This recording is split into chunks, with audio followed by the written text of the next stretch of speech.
Tandamu di tangan setiap langkahku. Kau bersamaku di dalamku, jadi bukti kebesaranmu. Hidupku menggenapi firman-Mu, menggenapi firman-Mu. Tandamu di tangan tiap langkahku. Kau bersamaku, amin, di dalamku, jadi bukti kebesaranmu. Jadi bukti kebesaranmu. Jadi bukti kebesaranmu. Yang banyak disilakan.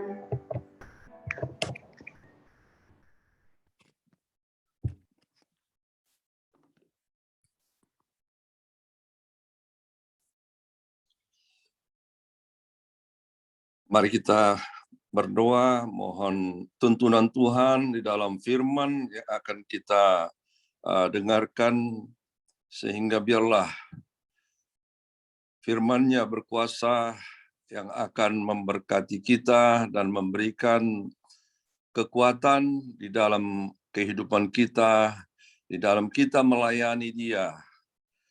Terpujilah nama Tuhan. Bapa, kami serahkan ibadah ini ke dalam tangan-Mu, dan campur tangan Bapa, urapi kami satu persatu Tuhan, dan terutama hamba-Mu Tuhan, hamba mohon pertolongan-Mu, hamba mohon Tuhan urapan-Mu Bapa di dalam hamba menyampaikan firman-Mu.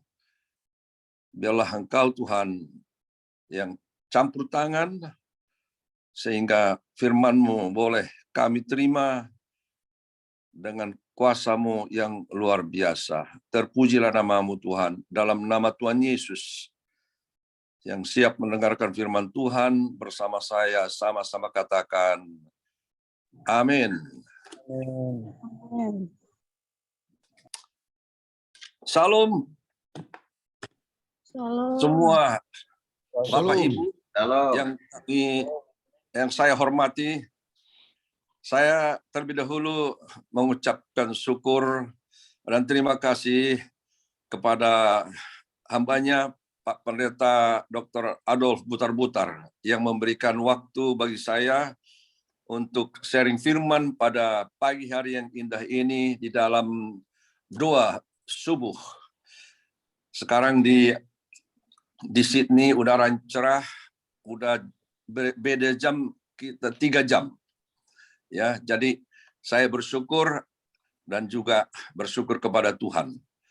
Nah, Bapak Ibu sekalian yang ada bersama-sama dalam persekutuan ini, terlebih dahulu saya memperkenalkan diri saya dulu, ya. Saya Norman Ambarita, sudah berada di Australia 40 tahun dan menjadi gembala sidang dari satu gereja yang bernama GB Worship di Sydney, di Mascot.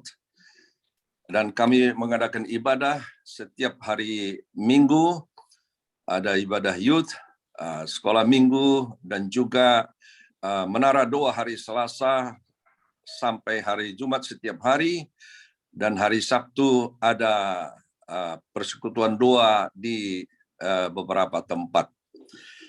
Nah, saya ingin sharing untuk kita semua, terutama adik-adik saya yang sedang studi di STT Kataros. Saya ingin membagikan sharing tentang pengalaman kesaksian melayani di kota Sydney, yang saya percaya nanti bisa mendapatkan sesuatu di dalam belajar dan sesuatu untuk semakin memberikan dorongan kepada adik-adik rohani saya di dalam studi mempersiapkan menjadi seorang hamba Tuhan. Nah, saya mau mengambil firman Tuhan dari Roma 12. Ya, Roma pasal 12. Roma pasal 12 ayat mulai dari ayat 4 sampai 8.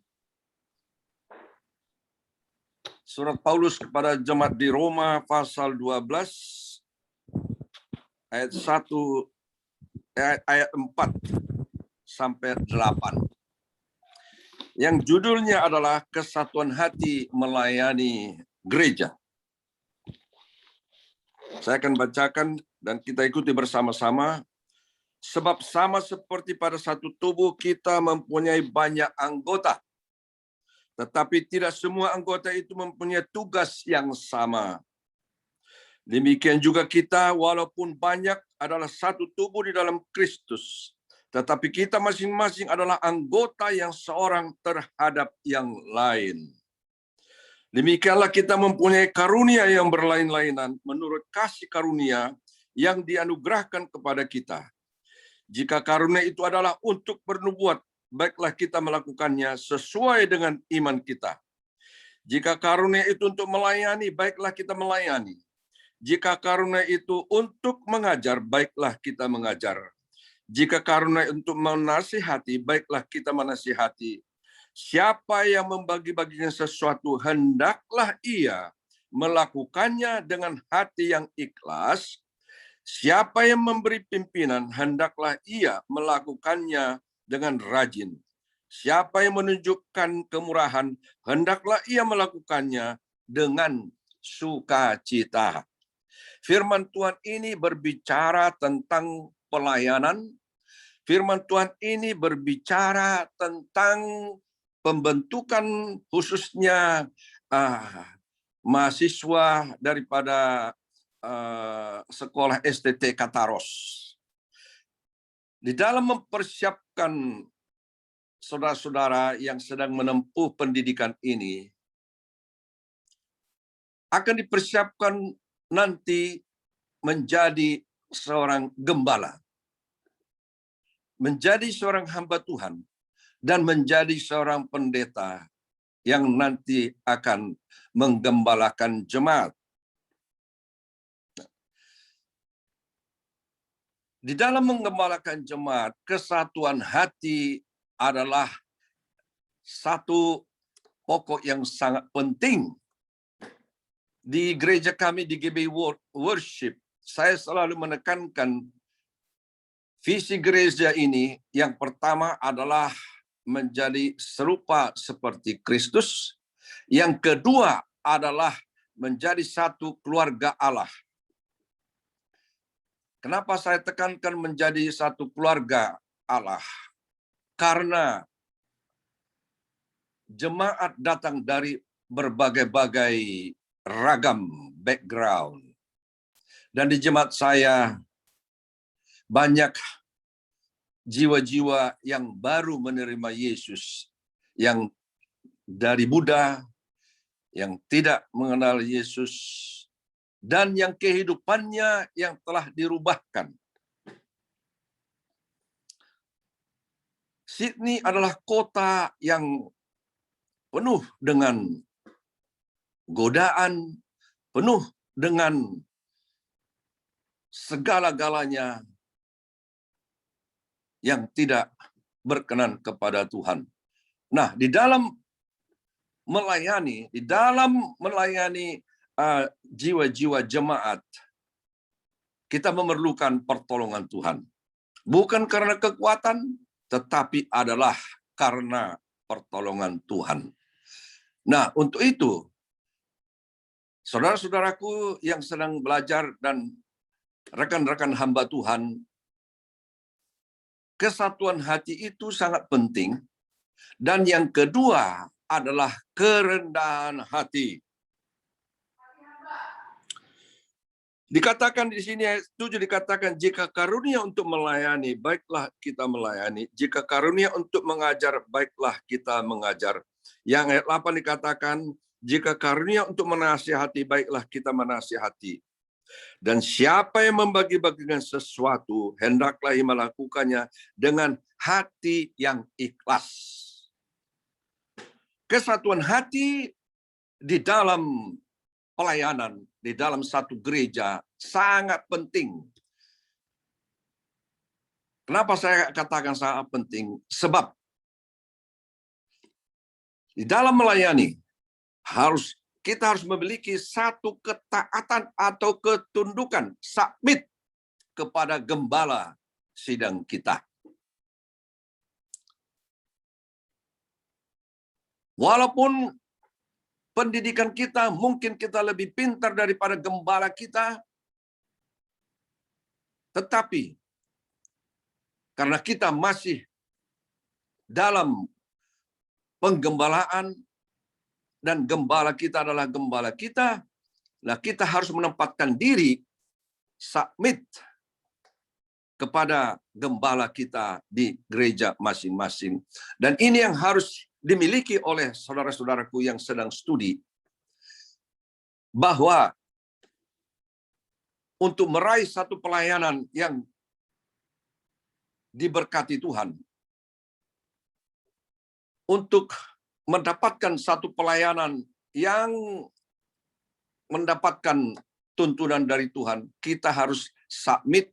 Yang pertama, taat kepada Tuhan, mengandalkan Tuhan, bukan mengandalkan kekuatan kita, bukan mengandalkan kepintaran kita. Sehingga kita akan dipakai oleh Tuhan dimanapun kita ditempatkan di dalam pelayanan ini.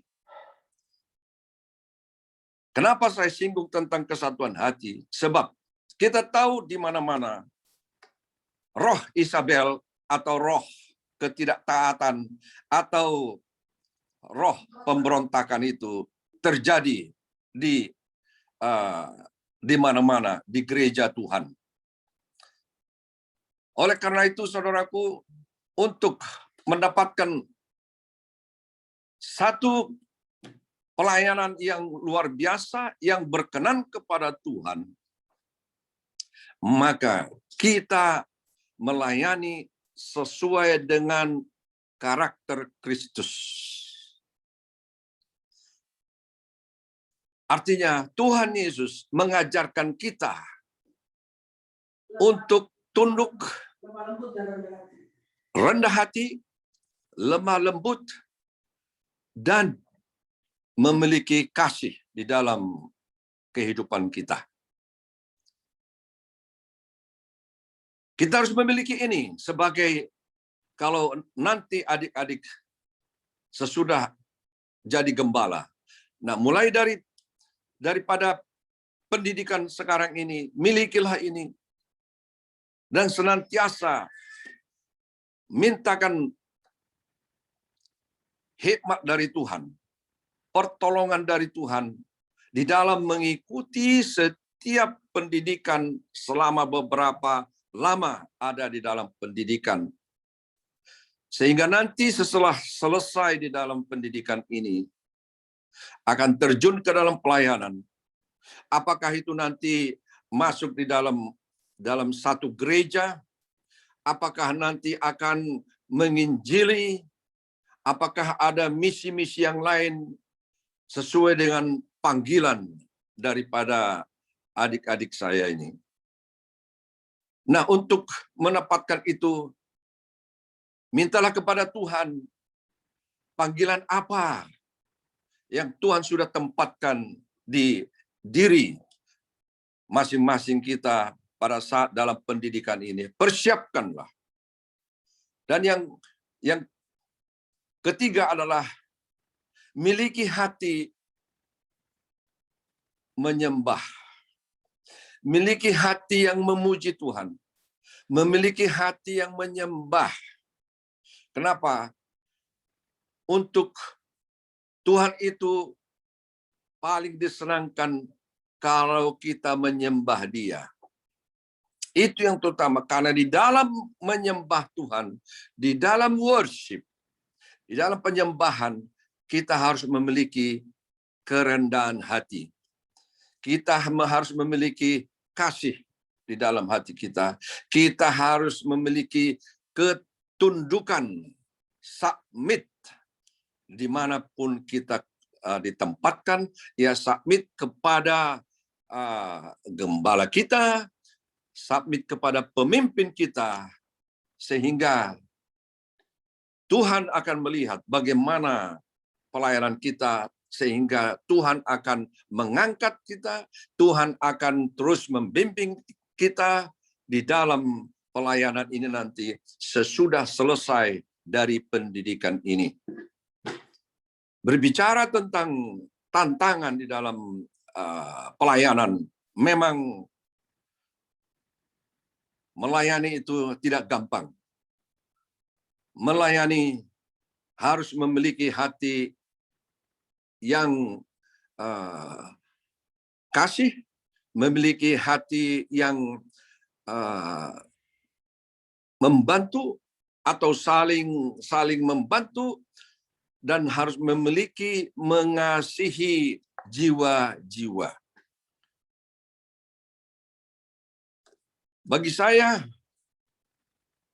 amanat agung daripada Tuhan Yesus yang mengatakan, pergilah ke seluruh ujung dunia. Beritakanlah Injil, ajarlah mereka, dan baptislah mereka di dalam namaku. Dan yang terakhir itu adalah, aku akan menyertai engkau. Ini poin yang paling penting, karena Tuhan mengutus kita, Dia tidak membiarkan.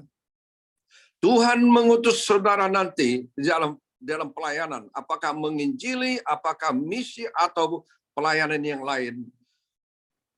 Bila kita mengandalkan ini, Tuhan akan menyertai dan bahkan memberkati pelayanan kita masing-masing.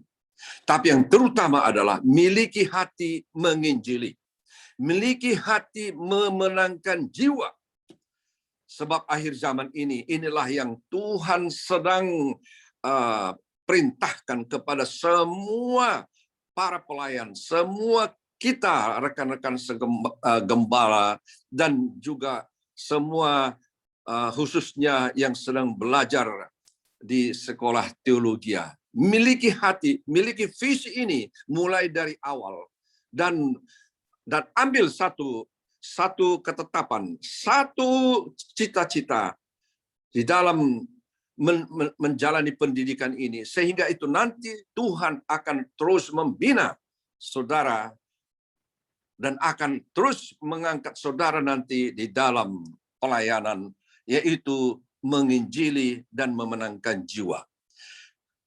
Kami di sini, saya dengan istri, setiap hari kami memenangkan jiwa.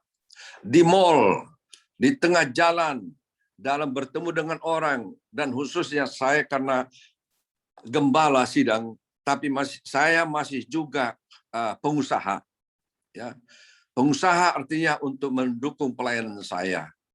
Jadi banyak berjumpa dengan jiwa-jiwa pada saat mereka datang berkunjung ke kantor, dan di dalam pergaulan sesama pengusaha, dan juga berjumpa dengan jiwa-jiwa baru. Dan kami senantiasa sharing, langsung menginjili, dan puji Tuhan.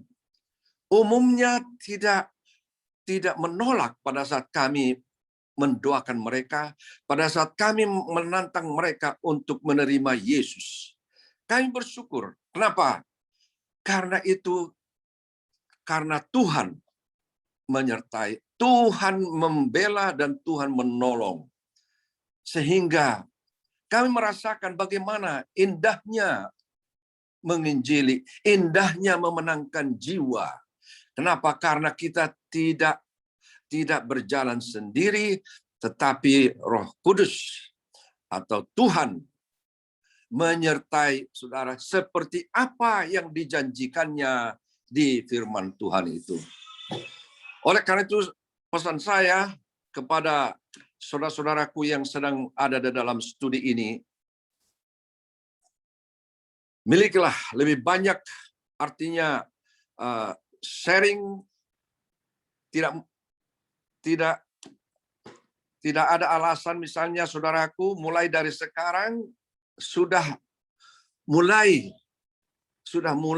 untuk menginjili, sudah mulai mengadakan pelayanan memenangkan jiwa dimanapun, kapanpun, di setiap waktu saudaraku, di mana tinggal, tetangga, kenalan, kemudian pada saat berjalan atau bertemu satu jiwa, doakan dia, kemudian mulailah langkah-langkah untuk bersahabat, untuk bergaul, dan menangkanlah jiwanya.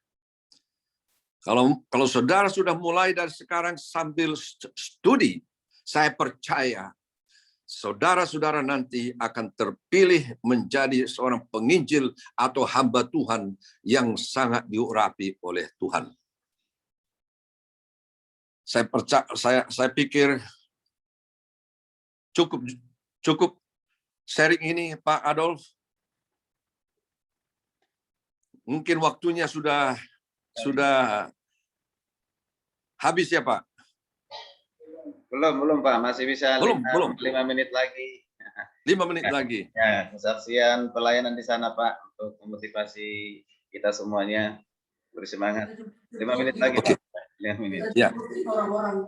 Nah, saya katakan tadi kesatuan hati di dalam melayani gereja, sebab ya kita tahu bagaimana penggembalaan ini, ya, banyak sekali tantangan, terutama dari junior kita di dalam gereja penggembalaan. Jadi kita seperti saya, ya, saya mengalami banyak tantangan, ya. Artinya bagaimana dalam penggembalaan ini? Ada tiga pendeta yang saya undang untuk membantu saya di Sydney. Saya datangkan dari Indonesia, saya bayar tiketnya, saya sponsorin, kemudian saya siapkan apartemennya, saya siapkan mobil, dan saya berikan gaji setiap bulannya. Pada masa-masa pertama mereka melayani baik, membantu, dan mendukung pelayanan penggembalaan. Tetapi sesudah itu, saudaraku, apa yang terjadi? Karena tadi itu mereka tidak memiliki submit kepada pimpinan dan submit kepada Tuhan Yesus sebagai gembala agung kita. Yang tiga ini akhirnya saya harus batalkan visanya, tetapi karena mereka sudah mau tinggal di Australia, akhirnya gereja pecah. Bukan pecah, tapi bertumbuh. Ya, dia membuka pelayanan baru. Atau dia pulang ke Indonesia, balik lagi. Ya. Nah, saya sebagai gembala sidang, sebagai hamba Tuhan, ya,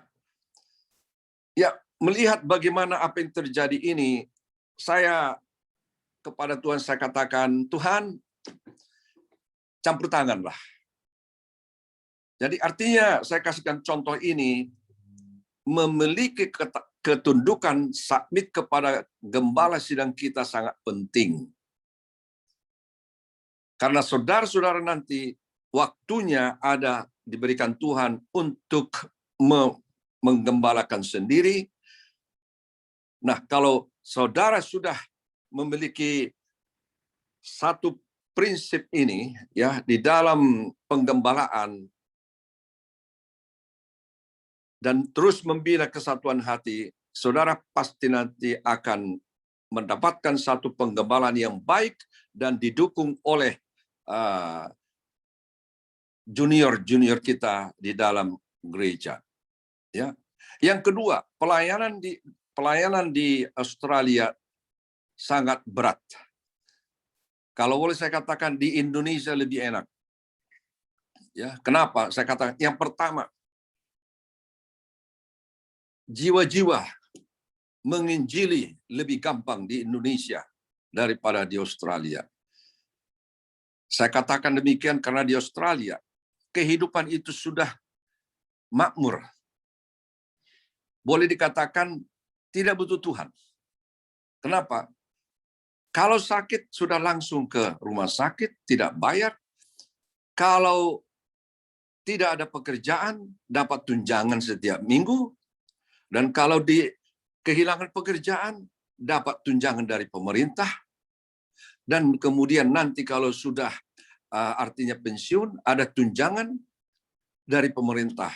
Dan semua sudah disiapkan. Ya. Dan gajinya juga tinggi, sehingga memiliki kehidupan yang nyaman.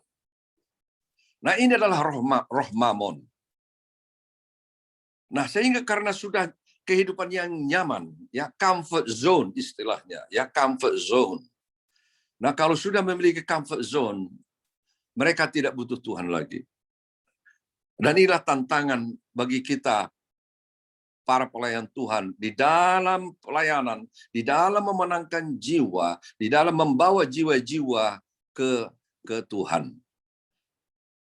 Kalau di Indonesia, saya melihat bagaimana panenan itu, padi sudah menguning istilahnya, ya kita tinggal menuai karena jiwa-jiwa berlimpah di Indonesia. Kalau di Australia begitulah pengalaman setiap gembala, ya termasuk para pekerja. Nanti hari Sabtu dia telepon, Pak Gembala, mohon maaf, besok saya tidak bisa melayani karena saya dipanggil oleh bos saya untuk bekerja.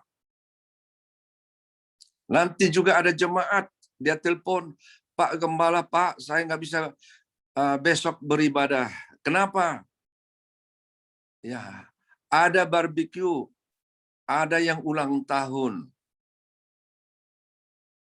Inilah tantangan kalau di Australia. Jadi memang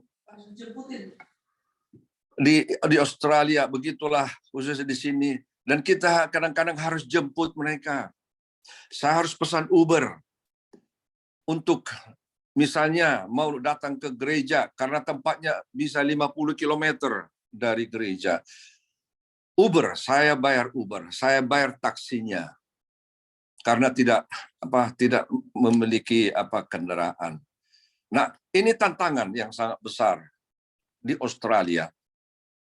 Tetapi saya percaya setiap tantangan itu Tuhan izinkan untuk membuat kita semakin mengandalkan Tuhan dan supaya kita terus memberikan pelayanan yang terbaik sehingga Tuhan campur tangan di dalam pelayanan pengembalaan kita. Saya kira mungkin gimana Pak Adolf? Baik, puji Tuhan. Terima kasih Pak sudah menyampaikan firman dan juga kesaksian pelayanan menjadi suatu dorongan motivasi bagi kami. Kami terus berdoa juga Pak Amang, Ambarita diberkati Tuhan pelayanan di sana. Baik, terima kasih ya, dan sampaikan juga salam kami kepada Inang, Ibu di sana, Ibu Pendeta, Ibu Gembala ya. Ya, amin. Baik ya. Kita akhiri dengan doa firman Tuhan. Mari kita berdoa. Bapa di surga, dalam nama Yesus, terima kasih Tuhan. Firman Tuhan hari ini dan juga sharing kesaksian pelayanan di Sydney, Australia. Ya, Kamu Pak Ambarita, terima kasih Tuhan untuk hari ini menjadi semangat, dorongan buat kami, terutama Tuhan, supaya kami dalam pelayanan, dalam baik di gereja, di pendidikan, dimanapun Tuhan tempatkan kami, supaya kami memiliki kesatuan hati. Kesatuan hati dalam pelayanan adalah kunci keberhasilan kami dalam pelayanan. Dalam kesatuan hati itu ada kasih, ada ketundukan kepada Tuhan. Dan ketundukan Tuhan kami kepada Tuhan, kami tunjukkan juga itu ketundukan kami kepada pimpinan yang Tuhan percayakan untuk menggembalakan kami, untuk memimpin kami ya Tuhan Yesus. Amin. Tadi ada pemberontakan kepada pimpinan kami oleh karena keegoisan kami, karena Ya. kepentingan diri kami sendiri, karena memikirkan zona nyaman kami sendiri. Ampuni Ya. kami Tuhan Yesus. Kami belajar Amin. hari ini kembali diingatkan Tuhan supaya kami memiliki roh ketundukan dimanapun kami melayani ya Tuhan Yesus. Karena kami Amin. tahu pemberontakan menjadi pemecahan dalam pelayanan, bisa menghancurkan pelayanan. Tapi kami tahu Amin. bahwa Tuhan tetap membela umat Tuhan, hamba-hamba Tuhan. Amin. Terima kasih untuk hari ini Tuhan, supaya kami sungguh-sungguh memiliki kesatuan hati seperti Kristus yang terus menerus memberkati kami dengan segala apa yang Tuhan mau untuk berikan kepada kami untuk melayani kuasa Tuhan, kasih Tuhan, dan kebaikan Tuhan. Kami mau Tuhan balaskan itu dengan pelayanan Tuhan percayakan kepada kami. Tuhan sudah memberikan yang sempurna kepada kami, dan kami pun mau belajar untuk memberikan yang sempurna kepada Tuhan, memberikan yang terbaik kepada Tuhan Yesus, terutama melayani dengan karakter Kristus. Terima kasih Tuhan, terima kasih untuk firman-Mu hari ini. Bila sempurnakan itu dalam kehidupan kami. Saya berdoa untuk hamba-Mu, Pak Ambarita bersama dengan Ibu Gembala dan juga para pengerja dan yang lain keluarganya, dia diberkati oleh Tuhan, dipakai Tuhan dengan dasar luar biasa. Sekalipun banyak tantangan, pelayanan di Sydney dan sekitarnya, biarlah tetap ada roh semangat Tuhan yang diberikan kuasa Tuhan untuk boleh melayani Tuhan Yesus. Saya percaya Tuhan pasti melakukan perkara-perkara yang besar dalam pelayanan mereka Tuhan, dalam nama Yesus. Terima kasih Tuhan yang terus boleh memberkati mereka dengan segala berkat yang berlimpah untuk melimpah di dalam nama Yesus. Terima kasih Tuhan untuk firman-Mu hari ini. Biarlah firman Tuhan yang sudah kami dengar jatuh di tanah subur, hati kami bertumbuh, berakar menjadi kami semakin dewasa di dalam Tuhan. Di dalam nama Yesus kami berdoa. Haleluya. Amin. Amin. Baik, terima kasih Pak Ambarita sekali lagi. Kalau bisa. Terima kasih. Sampai Pak Dol. Ya, Tuhan berkati. Ya, Tuhan berkati teman-teman, para hamba Tuhan. Tuhan berkati. Amin untuk firman Tuhan. Amin. Kita semua diberkati oleh firman Tuhan. Terima kasih untuk hambanya yang luar biasa.